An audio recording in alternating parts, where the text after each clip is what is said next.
Ahora vamos a pasar con una parte del otorrino que siempre suele gustar poco, sobre todo suele gustar poco el tipo de paciente, que es el mareo. En este caso vamos a hablar del vértigo y de los principales síndromes vestibulares que podemos encontrar en una consulta.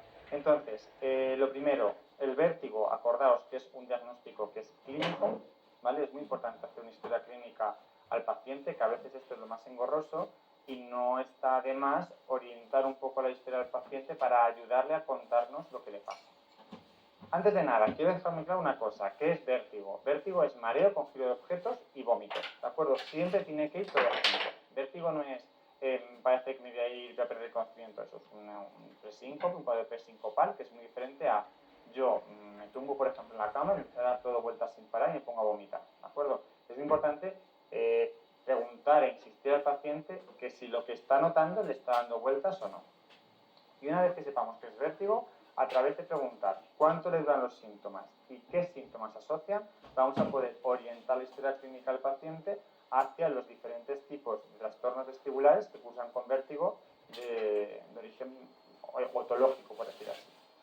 Y vamos a empezar con el más típico de todos, que es el vértigo posicional paroxístico benigno. Sabéis que es la causa más frecuente de vértigo posicional. Seguramente que todos hemos visto un vértigo posicional durante nuestro ejercicio laboral.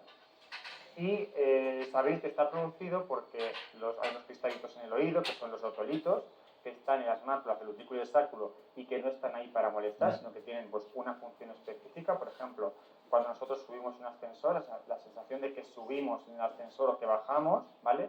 Es debido a estos cristalitos. Pues bien, por diferentes causas, ¿vale? Que no sabemos muy bien por qué, se descolocan, ¿de acuerdo? Se dispersan y se meten en los canales semicirculares, ¿de acuerdo?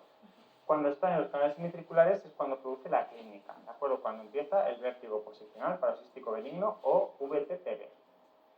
¿Qué genera que los cristalitos del utrículo y el sacro se dispersen? Pues lo más típico, ¿de acuerdo? Sería pues un envejecimiento de las estructuras, ¿de acuerdo? Pues todo lo que serían las estructuras envejecen y esto hace que el VPPB sea tan frecuente en pacientes ancianos. Pero en pacientes jóvenes también puede aparecer. Y la única causa que se ha visto como un poquito más relacionada serían los traumatismos craneoencefálicos. Una vez visto por qué se produce el vértigo posicional, vamos a ver, como hemos dicho, cómo podemos diagnosticarlo, ¿de acuerdo? Y lo principal es saber si el paciente sufre vértigo. Y lo que hemos hablado, el vértigo es mareo con giro de objetos.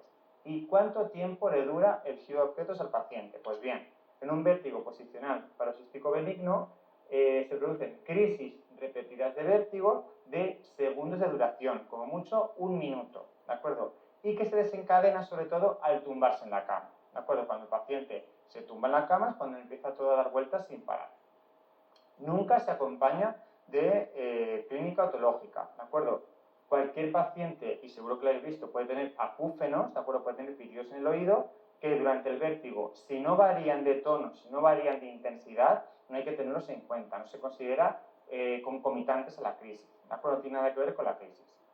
Y como he dicho, hay algo muy importante en el VPPB, que tiene la característica de posicional, es decir, se va a desencadenar en determinadas posiciones. Lo típico que os cuenten es el que se produce cuando se tumba en la cama, ¿de acuerdo? Pero también ocurre cuando se agacha a coger un cubo o cuando coge algo que está en una balda superior.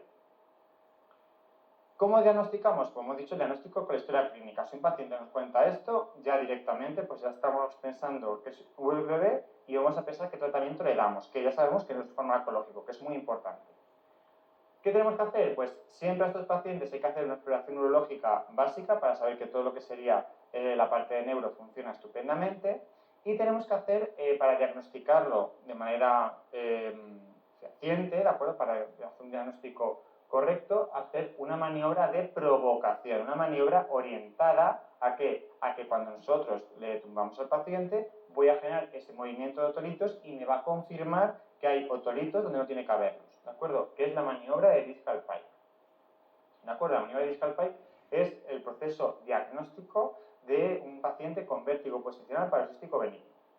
No obstante, ¿de acuerdo? El tratamiento, ¿de acuerdo? El tratamiento no se basa en fármacos, ¿de acuerdo? El vértigo posicional paroxístico benigno tiene el nombre de benigno, ¿de acuerdo? No tiene por qué producir ningún tipo de problema, pero un paciente anciano con VPPB si lo tratamos con sedantes vestibulares tipo sulpiride o diazepam, puede generar muchísima inestabilidad, porque el oído está mandando señales erróneas al centro del control del equilibrio y esto puede generar pues, pacientes ancianos con más inestabilidad, más caídas, fracturas de cadera, es decir, podemos entrar en un ciclo vicioso y es una cosa que se soluciona rápidamente, ¿de acuerdo? Porque el tratamiento más eficaz es hacer la maniobra de Epley o Semon, es decir, una serie de movimientos cefálicos orientados a revehiculizar el cristalito hacia las máculas del utículo y el sacro.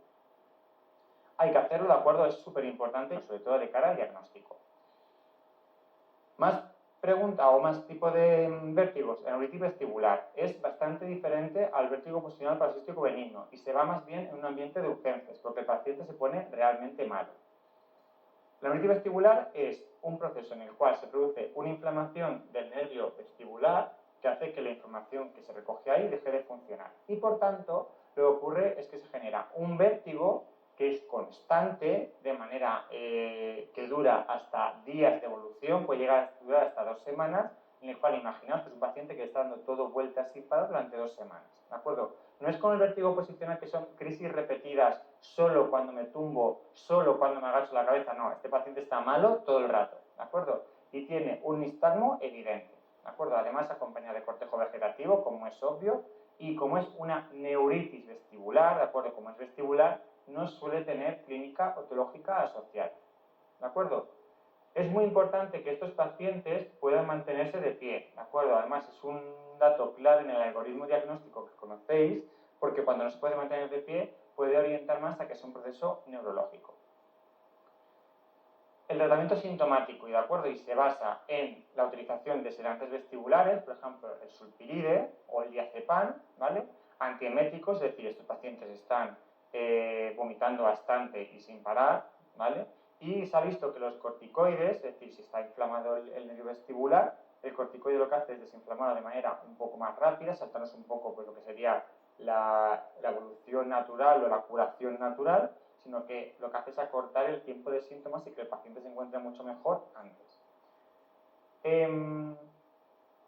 Es un proceso o es una enfermedad que se valora más en urgencia y el paciente suele quedar 24 o 48 horas con tratamiento sintomático hasta que aseguremos que puede seguir tomando pastillas por vía oral en casa, porque estos pacientes están pues, deshidratados de tanto vomitar, no se pueden en plan, manejarse muy bien, tienen que estar todo el día tumbados y por tanto hasta que no aseguremos que el paciente se encuentra más o menos bien, no solemos darlos de alta, ¿vale? Simplemente sospecharlos con la clínica que hemos hablado y ante la mínima sospecha mandarlos a urgencia para pues, control de los síntomas y que el paciente se encuentre mejor. Y por último vamos a hablar de la enfermedad de Meniere. La enfermedad de Meniere es una enfermedad en la cual puede ser como una especie de símil al glaucoma, es decir, se produce una hipertensión en los líquidos del oído interno. Es una crisis muy característica. ¿Por qué? Porque se caracteriza por vértigo que dura horas, hipoacusia asociada y sensación de autofonía y acúfeno. ¿De acuerdo? Es decir, es un vértigo que se acompaña además de clínica auditiva. Por hacer un resumen, acordaros, el vértigo posicional duraba segundos, crisis repetidas, el neuritis vestibular duraba días y el Meniere dura horas. ¿De acuerdo? Esto también va a dar mucha información para saber qué clínica o qué enfermedad puede tener el paciente. La enfermedad de Meniere es bastante frecuente, ¿de acuerdo? Y siempre acordaros que es aquel vértigo que se acompaña con clínica auditiva. Es importante derivar a la consulta de otorrino porque tenemos que hacer una serie de tratamientos para evitar que aparezcan estas crisis. ¿Por qué? Porque la enfermedad de Meniere poco a poco destruye el oído, poco a poco lo va destruyendo. Y por lo tanto hay que hacer tratamientos orientados a que estas crisis aparezcan lo menos posible.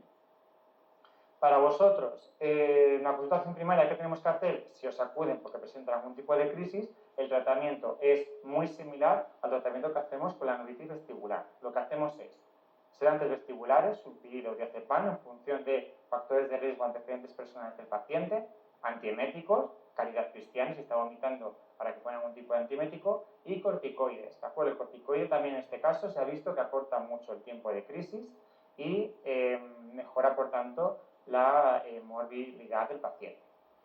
Pues hasta aquí los 3 principales pinceladas que quería dar sobre el tema de vértigo y animaros a que hagáis Play y Dixalpine a todos los pacientes con vértigo posicional. Un saludo.